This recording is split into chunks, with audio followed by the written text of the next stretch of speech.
Salut, c'est Elric du podcast This is Game et merci de nous rejoindre pour ce nouvel épisode. Aujourd'hui, je reçois Guillaume Mouvèche, fondateur et directeur général de Lemlist. Quel est le livre qui a le plus influencé justement ta vie de sales, de commercial et pourquoi? Ouais. Alors, moi, je pense que c'était Dan Ariely.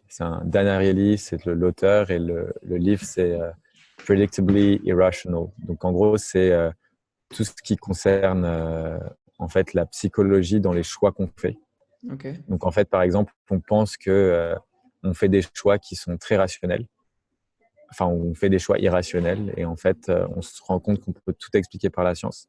Et en fait, c'est des choses qui donc, il y a beaucoup d'expériences qui sont faites, que ce soit sur des étudiants au MIT ou à Harvard, donc pas des gens trop bêtes, tu vois, globalement.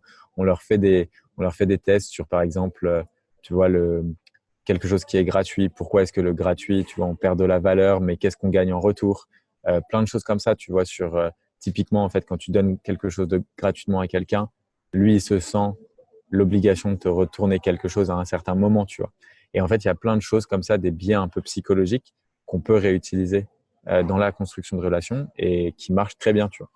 Et ça, c'était vraiment un livre que j'ai lu plusieurs fois parce qu'à chaque fois, tous les exemples, en fait, sont super bien et peuvent être appliqués au monde des sales. Okay. Tu peux donner un autre exemple justement du livre, comment tu l'as appliqué dans la vente? Il y a plein de choses, qu'on a réussi à appliquer. Alors, un exemple vraiment concret, j'avais un truc un peu bateau, mais ça, c'était plus sur le côté marketing, tu vois. Donc, c'est typiquement, un truc que je peux expliquer, c'est typiquement l'effet bandwagon effect. Donc, c'est Qu'est-ce que c'est? en gros, c'est typiquement, c'est plus tu as de personnes qui vont dire qu'ils font quelque chose publiquement, plus ça va amener d'autres personnes à vouloir le faire, tu vois. Donc, typiquement, ouais, je vais te donner deux exemples. Premier exemple, c'est ça. Donc, ça, on l'utilise tout le temps. Donc, c'est plus l'aspect marketing. Donc, par exemple, là, récemment, tout à l'heure, tu vois, j'ai fait un webinar. Quand tu organises un webinar et que tu es une boîte, globalement, quand tu as 100 personnes qui s'inscrivent, tu es ultra content, tu vois. Mais là, ce que j'ai fait, c'est que j'ai dit, OK, je vais utiliser mon reach sur LinkedIn pour avoir beaucoup de personnes qui sign up au webinar. Donc, ce que j'ai fait, c'est que j'ai dit, si vous voulez avoir accès à ce webinar, les places sont limitées. Donc là, tu vois, c'était l'effet rare, etc. Et deux, j'ai dit, si vous êtes intéressé, commentez moi. Et je vous enverrai le lien.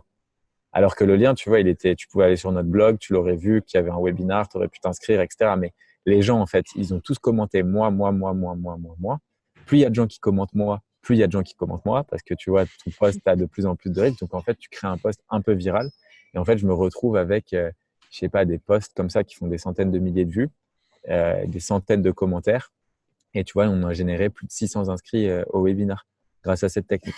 Ça, c'était une première technique. Une autre technique, en fait, c'est la partie. Donc, ça, c'est utile quand tu structures des deals un peu avancés. Donc, en fait, c'est de dire que les gens comparent uniquement des choses qui sont comparables.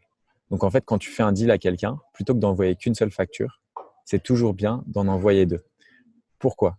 Parce qu'en fait, tu peux structurer tes deals de façon différente. Donc, c'est ce qu'on appelle le decoy effect. C'est il faut toujours avoir une de tes propositions qui est globalement vraiment bien moins bien que l'autre. Donc, typiquement, tu vois ce que ça peut être. Ou si tu en fais trois, par exemple, sur trois, ça fonctionne très bien, ça fonctionne encore mieux.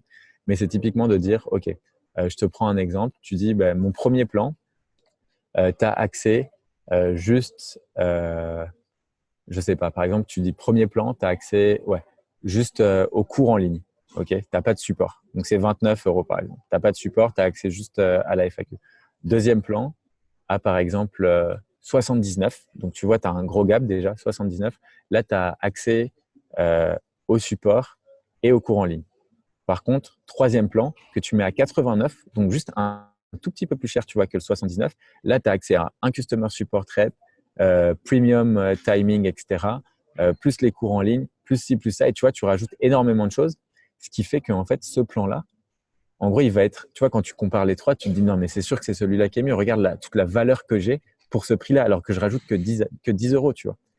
Et du coup, en fait, ça, c'est, tu vois, le decoy, c'était quoi? C'était le truc du milieu qui était un gap ultra cher. et qui a rajouté qu'un tout petit truc, alors que l'autre, en payant un tout petit peu plus, bah, j'ai genre beaucoup plus d'avantages, beaucoup plus de valeur, tu vois. Et ça fonctionne très, très bien. Surtout dans les ventes un peu complexes, tu vois, quand tu fais tu structures des deals un petit peu plus compliqués, bah, c'est généralement assez facile de faire le test et de voir que les gens vont toujours aller sur le choix qui a l'impression de te faire gagner le plus de choses. Et, justement, j'avais pas pensé de l'avoir vu comme ça, mais je pense que c'est intéressant de le voir sur les deals aussi. Ça peut être utile. Ouais, sur les deals, ça s'applique, ça marche vraiment bien. Moi, je le faisais beaucoup ça dans l'agence où j'étais, où en fait, je donnais 3 deals, tu vois, à chaque fois. Je dis, on a 3 possibilités, il faut en choisir une des 3, tu vois.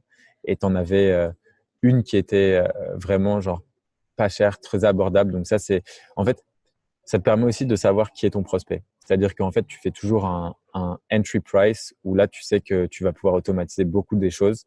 Donc, en fait, que tu demandes, c'est-à-dire tout ce qui prend du temps humain, tu ne le mets pas dans ce package. Tout ce qui te demande, toi, du temps, que ce soit un customer support, un account manager, etc., tu ne le mets pas dedans. Après, tu en fais un au milieu qui, là, demande, qui va rajouter un petit peu de service, mais qui va être très élevé, et un autre, tu vois, qui rapporte énormément de valeur. Et là, en fait, tu te rends compte, déjà, ça va te permettre, tu vois, d'identifier si ton client, est-ce que, tu vois, il est sur la partie, en gros, peut-être pas très sûr. Donc, lui, il va vouloir, il se dit, s'il ne te fait pas énormément confiance, il va dire, OK, je prends le truc à pas cher, on voit ce que ça donne, et potentiellement, après, je reste sur le prochain deal. Mais dans tous les cas, tu vois, pas cher, ce qui est bien, c'est que ça te permet de récupérer potentiellement des gens qui sont incertains et qui ont besoin d'avoir plus de confiance. Et une fois que tu leur as montré que tu leur apportes un peu de valeur, là, tu pourras faire de l'upsell